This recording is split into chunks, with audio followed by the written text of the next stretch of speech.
Look around your daily life for a second.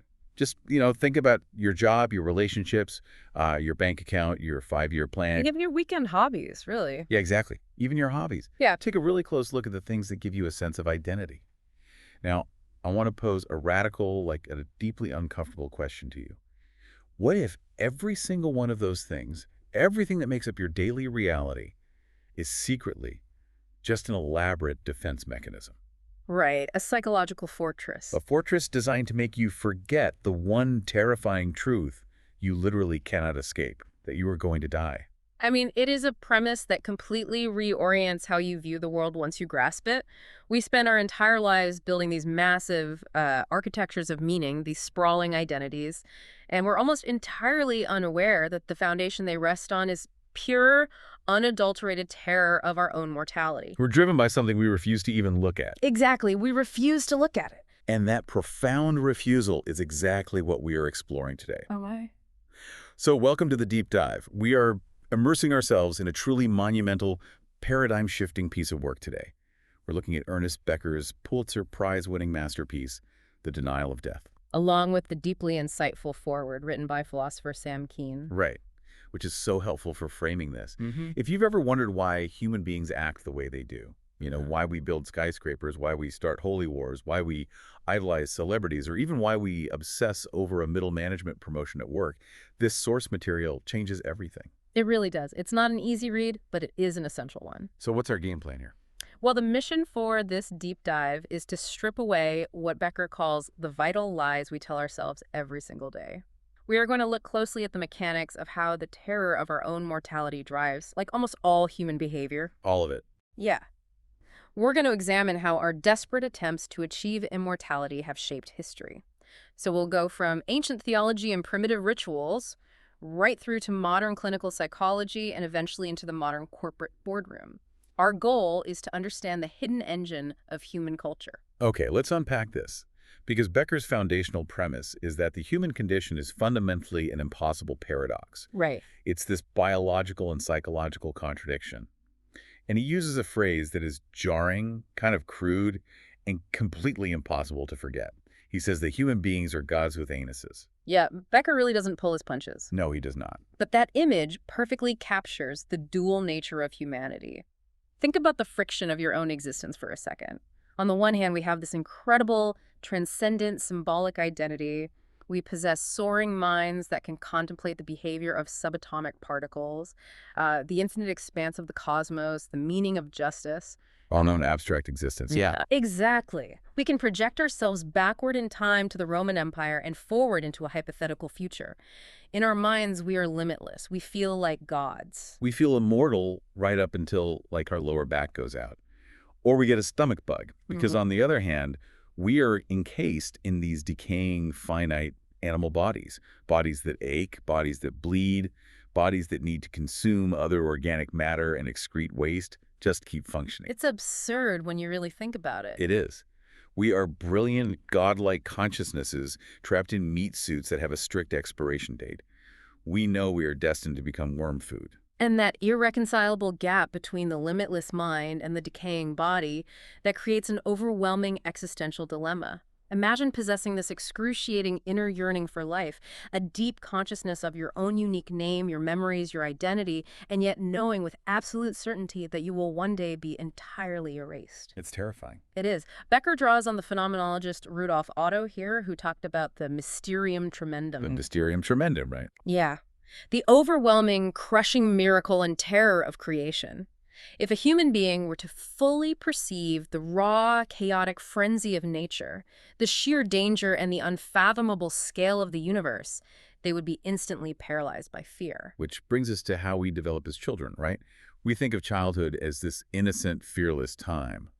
But Becker points out that a child is essentially a natural coward. Yes. And he doesn't mean that as a moral failing. No. He means that facing a terrifying, Keith-bearing Mother Nature without any psychological defenses would literally break a human mind. You'd just be in a constant state of hyperventilating panic. Mother Nature is not a benevolent cartoon character. Right. She is brutal, unpredictable, and completely indifferent to human survival. So to survive the paralysis that this realization would inevitably cause, human beings invent what Becker calls Character. Character, but we're not talking about character like being a good person, right? No, not at all. Character in this context isn't your quirks, your sense of humor, or your moral compass. It functions as a vital lie. It is a necessary, life-saving illusion. It makes me think of, well, think of your personnel, your character armor, like a psychological spacesuit. Oh, I like that. Yeah, you need it to walk around on the surface of the Earth without being irradiated by existential dread. It regulates the pressure, it filters the air, it allows you to breathe, go to the grocery store, and just function in society. Right. But the tragedy of the human condition is that the suit also traps you. It Yeah. cuts you off from fully experiencing the rawness of life, because its primary job is to filter out the extremes of reality. That analogy hits the nail on the head. And the mechanism of how we build the spacesuit is fascinating. We don't construct it out of thin air. We build it by borrowing power. Borrowing power from who? From the adults around us. From the moment we are born, we are entirely physically helpless for years. So the child introjects or absorbs the qualities of the godlike adults around them. The unconscious logic is, if I am like my all-powerful parents, if I obey their rules, adopt their worldview, and become a good child in their eyes, I am safe under their umbrella of power. So if I follow the rules, I won't die. Exactly. I will not die. We stay obedient to our character defenses to maintain that borrowed feeling of safety. You know, there is a quote from the psychoanalyst Sandor Ferenczi in the text that actually made me stop reading and just stare at the wall for a minute. Oh, I know the one you're talking about. Yeah. He wrote, "Character traits are secret psychoses." I mean, are he and Becker really arguing that sanity is just a shared hallucination? They are arguing exactly that. What Ferenczi and Becker are pointing out is that to be a normal functioning human being in society requires participating in an agreed-upon madness. Wow. We all collectively agree to repress the terrifying reality of our vulnerability and our impending death. We sacrifice the full, terrifying truth of our existence to purchase a sense of safety. If you didn't have this secret psychosis, you wouldn't be able to get out of bed. It's just wild. So if our personal character is our individual psychological spacesuit, we obviously don't just wander around in the dark alone. How does society at large help us build a shared fortress over time? Well, society's primary underlying function, according to Becker, is to provide what he calls a hero system. A hero system. Yeah, a hero system is a codified mythical structure. It's a cultural script that allows individuals to believe they transcend death by participating in something of lasting worth. Society gives us our causa sui project. Let's translate that term for a second. Causa sui means being the father of oneself, right? Yes, the cause of oneself. It's the human attempt to deny that we are merely biological creatures born of animals, and instead assert that we have created our own meaning, our own identity. And thereby defeated our creatureliness. Exactly. We want to author our own existence so we don't have to die like animals do. The sources map out how these immortality projects have mutated throughout history. And it's fascinating to see how the mechanics of the Causa Sui project shift depending on the era. Like, look at early primitive societies. The anthropologist A.M. Hocart noted that primitive cultures didn't hide from death. They actually celebrated it as a spiritual promotion. Right. For early tribal societies, death wasn't an absolute termination. It was a transition to a higher, more powerful life form. The earliest cultural heroes were the shamans. The ones who went into the spirit world. Yes. Figures who supposedly journeyed into the terrifying spirit world and returned alive, possessing secret knowledge. This mechanism naturally evolved into ancient death and resurrection mystery cults. The hero system was built entirely around the spiritual journey. It was a societal framework proving that the human spirit could traverse the boundary of death, conquer it, and come back. But then you look at ancient Egypt, and the immortality project shifts from the invisible spirit world to something aggressively, undeniably physical. Oh, absolutely. The Egyptian era is where the denial of death becomes monumental, literally earthbound. The pharaohs commanded their societies to build mountains of stone, the pyramids, to assert absolute physical immortality. It wasn't just architecture. No, it was an entire economy dedicated to death denial.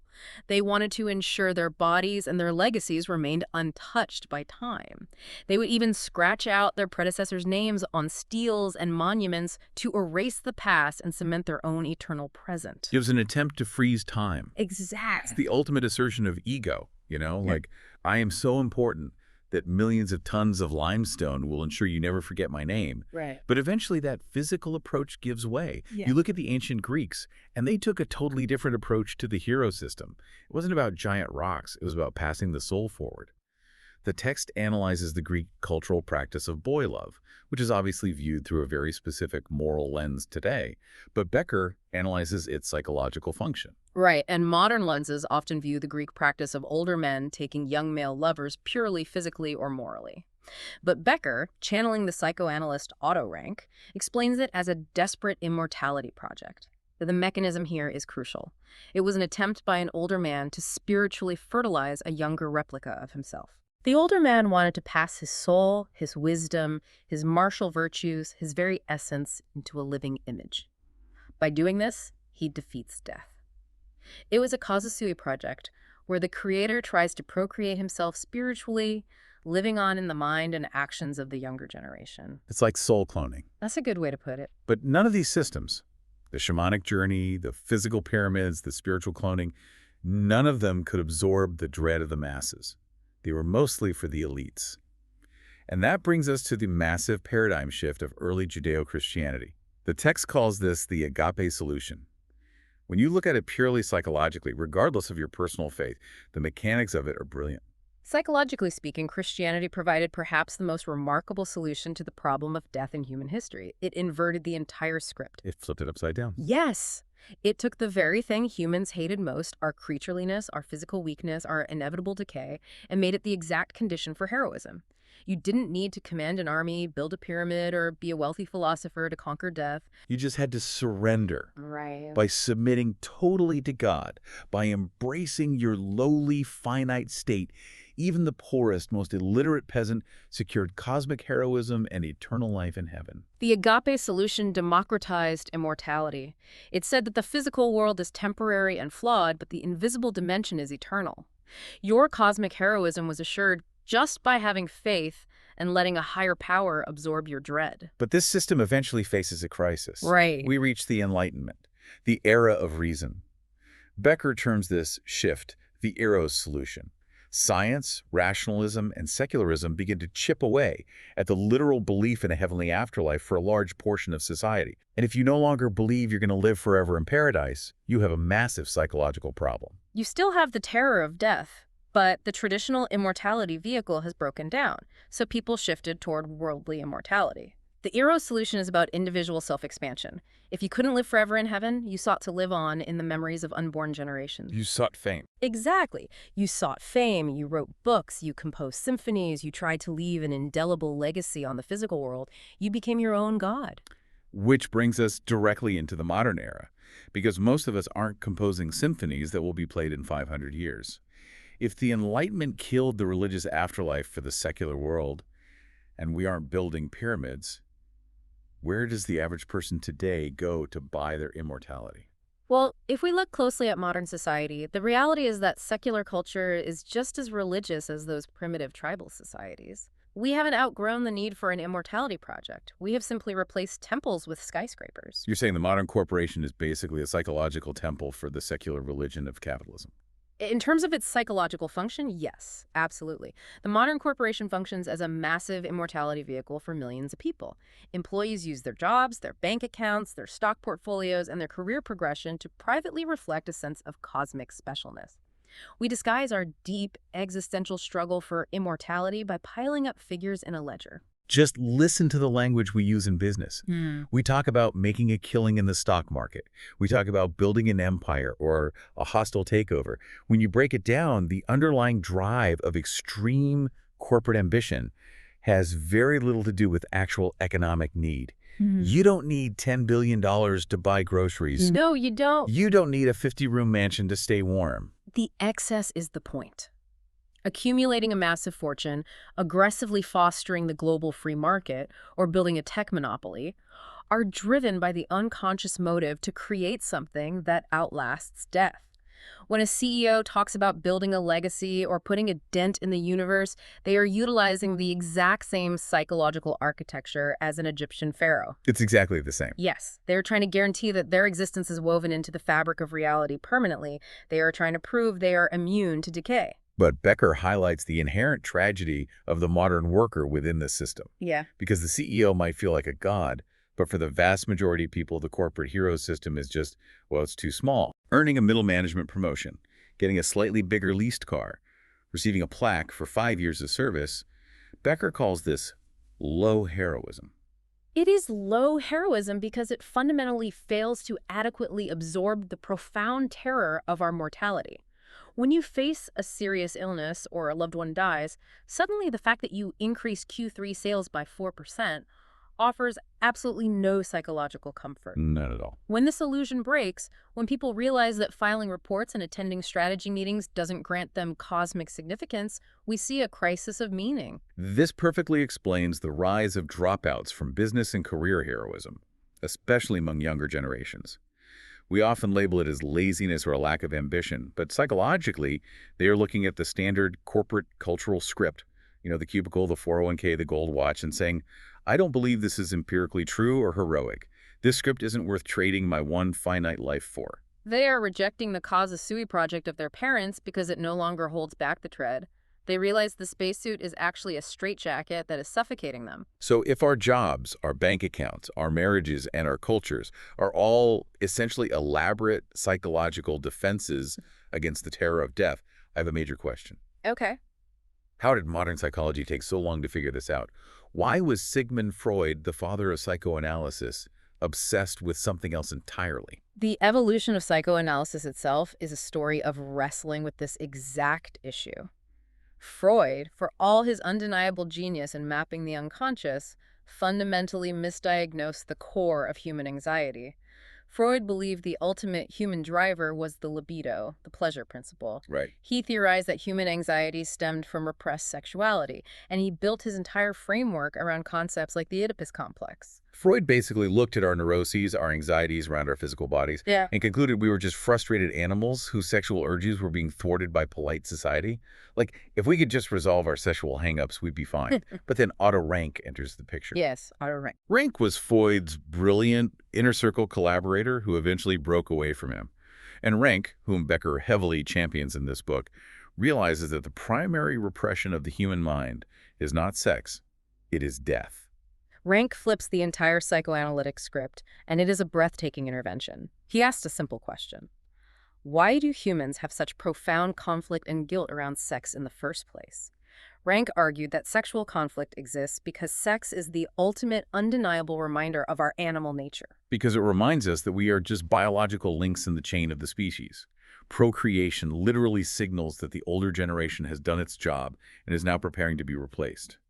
We hate our bodies not because we are sexually frustrated, but because our bodies are ticking time bombs of decay.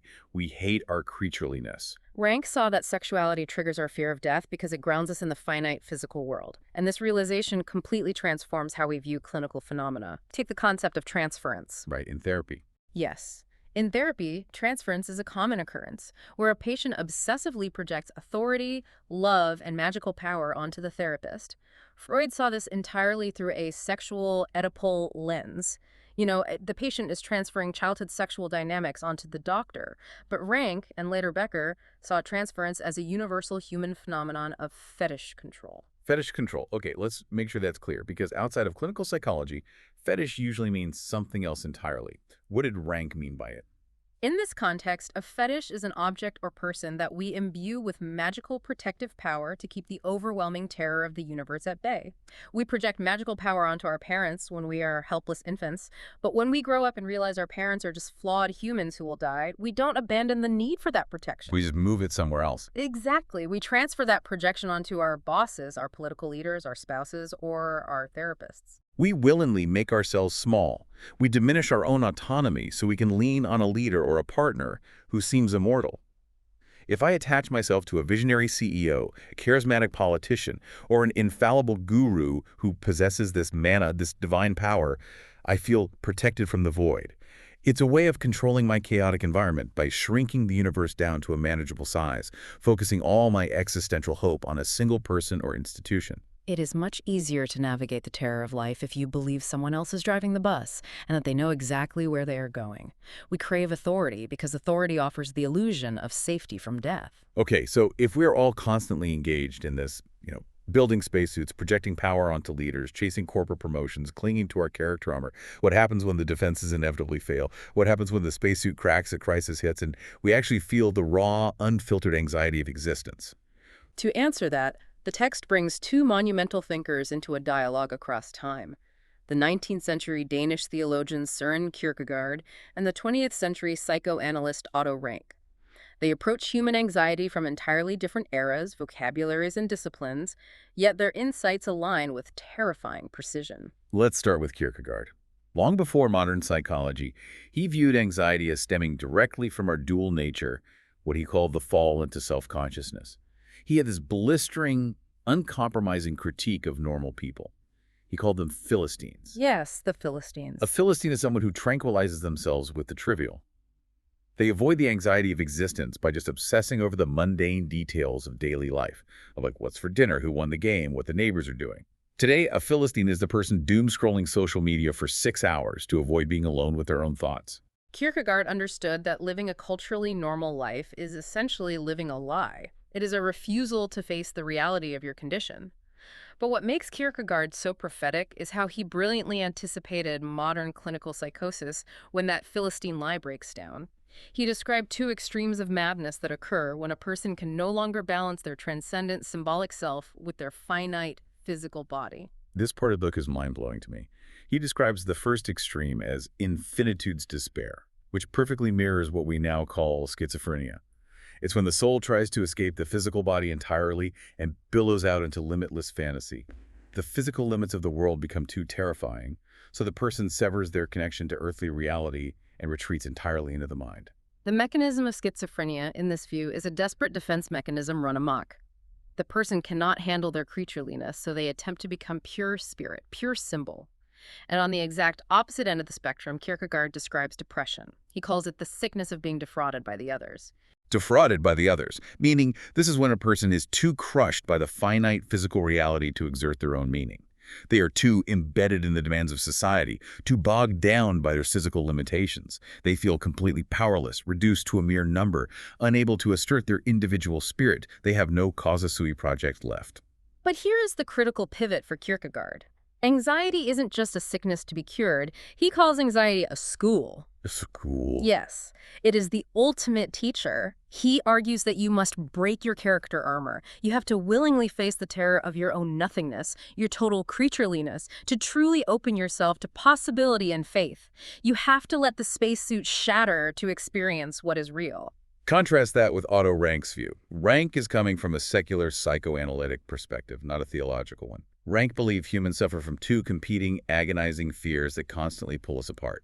First, the fear of life. This is the fear of stepping out, of being individuated, standing alone, and being overwhelmed by the world. We fear life because it demands we stand unprotected, separating from the herd. And pulling in the opposite direction is the fear of death. Rank doesn't just mean the biological end of life. He means the fear of staying too safe, being isolated, stagnant, completely embedded in others, and ultimately dying having never truly lived as an individual. We are constantly bouncing between the fear of sticking out and being struck down and the fear of blending in and disappearing completely. And Rank makes a profound argument here regarding mental health. He says the neurotic person is not sick in the traditional sense. The neurotic is actually the realist. Yes, the realist. A neurotic is the person who has seen through the vital lie. They have lost the cultural illusion that protects everyone else. They see the sheer fragility of life, the inevitability of death, and it paralyzes them. The neurotic cannot use the standard cultural hero system to absorb their dread, which explains why Rank points out that neurosis is a uniquely modern epidemic. In the past, traditional immortality ideologies like robust religious frameworks were strong enough to absorb the dread of the masses.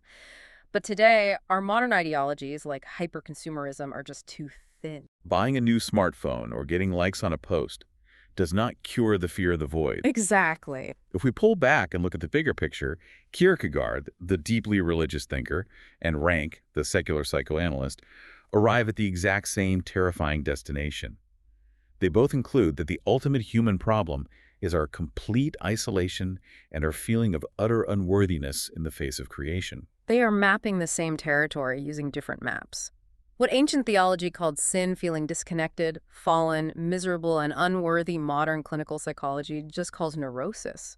They are describing the exact same intrinsic human experience of failing to secure cosmic heroism. But the tragic irony for modern man is how we treat this condition. In the past, feeling like a miserable sinner actually qualified you for salvation. It meant you were broken enough to let God in. It was the necessary first step on the journey toward eternal life. Today, feeling like a miserable neurotic just qualifies you for a prescription, a psychiatric diagnosis, and a lonely extinction. This is why Becker argues that psychology is functioning as a failed religion in the modern world. It fails because psychology tells you to look inward for answers. It tells you to analyze your past, your childhood trauma, your inner psyche to find peace. But as Rank realized, there is no immortality to be found in your own psyche. You cannot pull yourself up by your own existential bootstraps. Your psyche is the very thing that is going to be annihilated by death. We go to therapists and demand that they act as our new secular priests. We project all our need for salvation, all our transference onto them. We say, fix me, make me feel like my life matters. But a therapist cannot grant us eternal life. They cannot give us the cosmic heroism we inherently crave. True heroism, a true causa sui project that works, requires a beyond that is larger than oneself. It requires a belief system that can absorb our terror and translate our smallness into ultimate meaning. When psychology tries to replace religion without offering a cosmic beyond, it leaves the individual stranded in their own hyper-consciousness, fully aware of their mortality with nowhere to put their tread. So what are the stakes here? If every single person on Earth is desperately clinging to their own hero system, their own beyond, just to avoid going insane, what happens when my hero system bumps into yours on the global stage? What happens when nations with different immortality projects collide? This is where Becker's work moves from individual psychology into sociology, reaching its darkest and most profound insight. He creates a literal science of evil. A science of evil. Yes. We often think of humanly caused evil war, genocide, ethnic cleansing as a result of innate animal malice, or greedy territorial apes fighting over resources. Becker says this is entirely wrong. The root of humanly caused evil is our desperate need for self-esteem and a heroic self-image. Let that sink in for a second. We want to be heroes so badly, we want to prove our immortality so badly that we will kill millions of people for it. Ideological conflicts between cultures are, at their core, battles between competing immortality projects. The psychological mechanism is terrifyingly logical. If your hero system is right, then my hero system might be wrong. And if my hero system is wrong, my immortality is threatened. My entire psychological defense against the terror of death collapses, leaving me exposed to the void. Therefore, to protect my eternal life, I must destroy you and your system. I have to prove my God, my ideology is stronger than yours. It's important to note, for anyone listening right now, Becker isn't taking a partisan stance here, and neither are we. He is analyzing historical and political conflicts strictly through this psychological framework. He's looking at the engine beneath the politics. Exactly. We are looking at the underlying human operating system. Becker looks at real-world horrors through this lens of immortality battles. He analyzes the Vietnam War not just as a geopolitical struggle over territory, but as a psychological need to defeat atheistic communism to assure American righteousness and validate the American immortality project. He looks at Hitler's Germany, the genocide in Rwanda, and the ethnic cleansing in Bosnia. In every case, one group is trying to secure their own purity and triumph over death by exterminating a group that represents a threat to their heroic narrative. It's like we all have a psychological toxic waste dump inside us. Carl Jung called it our shadow side. It holds all our guilt, our feelings of inferiority, our animalistic creatureliness, and our terror of death.